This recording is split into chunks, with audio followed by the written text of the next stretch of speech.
শুভশ্রী নয়। অনেকেই বলেন রাজের ভাগ্যলক্ষ্মী তার প্রথম স্ত্রী। তিনি সবসময় স্বামীকে সাপোর্ট করে গেছেন। যখন টলিউডে রাজের রাজত্ব শুরু হয়নি তখন পাশে ছিলেন তার প্রথম স্ত্রী। তাকে চেনেন? তিনি হঠাৎ করে কোথায় হারিয়ে গেলেন? কেনই বা রাজের সঙ্গে তার সম্পর্ক ভেঙে গেল? তৃতীয় ব্যক্তিটা কে তাহলে? খেয়াল করলে দেখবেন অনেকেই বলেন টলিউডের অন্যতম আদর্শ দম্পতি রাজ চক্রবর্তী আর শুভশ্রী গাঙ্গুলি। ছেলে এবং মেয়েকে নিয়ে ভরা সংসার। বয়সের পার্থক্য বলুন কিংবা রাজের ডিভোর্সের তকমা, শুভশ্রীর কাছে সেসব কিছুই বাধা হয়ে দাঁড়ায়নি।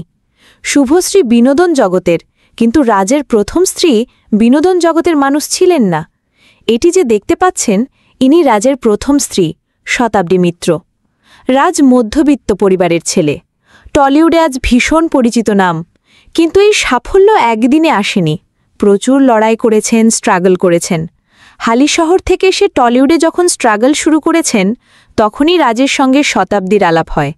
এক চ্যানেলের সূত্রে আলাপ, তারপর বন্ধুত্ব, সেখান থেকে প্রেম। সেই সম্পর্ক গড়ায় বিয়ের পিঁড়িতে। শতাব্দীর পরিবার কিন্তু এই বিয়েতে একেবারেই রাজি ছিল না। কিন্তু শতাব্দী তখন কারোর কথাই শোনেননি, বরং ভালোবাসার জোরে হাত ধরেন রাজের। সেই সময় অনেকেই বলতেন শতাব্দী প্রকৃত অর্থে ছিলেন রাজের ভাগ্যলক্ষ্মী। বিয়ের পর রীতিমতো রাজের কেরিয়ারে মোড় ঘুরে যায়। 2006 সালে বিয়ে, ঠিক তার 2 বছর পর মুক্তি পায় রাজের প্রথম ছবি চিরদিনই তুমি যে আমার। রাহুল প্রিয়াঙ্কা অভিনীত সেই ছবি এখনও মানুষ মনে রেখেছেন। কিন্তু রাজের জীবন থেকে হারিয়ে গিয়েছেন শতাব্দী। একদিকে টলিউডের আকাশ ছোঁয়া সাফল্য, অপরদিকে গ্ল্যামারের চাকচিক্য। এসবের মাঝে ফাটল ধরে রাজ শতাব্দীর সম্পর্কে। ধীরে ধীরে তৈরি হয় দূরত্ব। শুভশ্রীর আগেও রাজের জীবনে এসেছেন পায়েল থেকে শুরু করে মিমি। যদিও ততদিনে শতাব্দীর সঙ্গে রাজের আইনে বিচ্ছেদ হয়ে গিয়েছে। অনেক পরে রাজের জীবনে এন্ট্রি নেন শুভশ্রী। এমনকি এও শোনা যায় শতাব্দীও নাকি দ্বিতীয়বারের সংসার পেতেছেন। তিনি থাকেন বিদেশে। যদিও এ বিষয়ে বিস্তারিত কিছু জানা যায়নি, তবে শোনা গিয়েছিল রাজের বিয়ের খবর পেয়ে শতাব্দী নাকি এক বন্ধুর কাছে বলেছিলেন শুভশ্রীর সাথে রাজ সুখে থাকুক। যে সময় শতাব্দী আর রাজের প্রেমপর্ব শুরু, তখন কিন্তু রাজ টলিউডের সেভাবে নিজের জায়গা করতে পারেননি।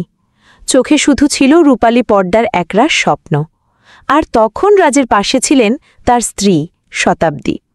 রাজের কাছেও সেই সম্পর্কের যথেষ্ট গুরুত্ব ছিল। সময়ের সাথে সাথে জীবন বদলেছে, আর সেটাই তো স্বাভাবিক। কয়েক বছর আগে এক সাক্ষাৎকারে রাজ বলেছিলেন শুভশ্রী তার জীবনে আসার পর জীবনটাই পাল্টে গেছে।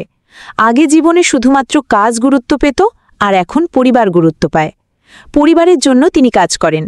অনেকের উপর সহজে ভরসা করে ফেলতেন, আর এখন শুধু বউয়ের উপর ভরসা করেন। টলিপাড়ায় দেখতে দেখতে প্রায় 25 বছর কাজ করছেন রাজ। চ্যালেঞ্জ থেকে শুরু করে পরিণীতা, ধীরে ধীরে রাজের কাজের ধারাও বদলেছে। তিনি মনে করেন সুসম্পর্ক বজায় রাখা সবথেকে সহজ কাজ। কিছু ভাবতে হয় না, কিন্তু সম্পর্ক খারাপ করলে অনেক বেশি ভাবতে হয়। কোনো জটিলতা নেই। রাজ জিলিপির প্যাচ একদম পছন্দ করেন না।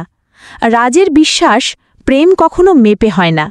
প্রেম শুধুই হাত ধরে হাঁটাও নয়, আমি তোমাকে ভালোবাসি বলাও নয়, কিংবা শারীরিক সম্পর্কে আবদ্ধ হওয়াও নয়। প্রেম মানে দুটো মানুষের পারস্পরিক সম্মান, নির্ভরতা, ভালো মন্দ ভাগ করে নেওয়া আর বন্ধুত্ব। আপনিও কি রাজের সাথে সহমত?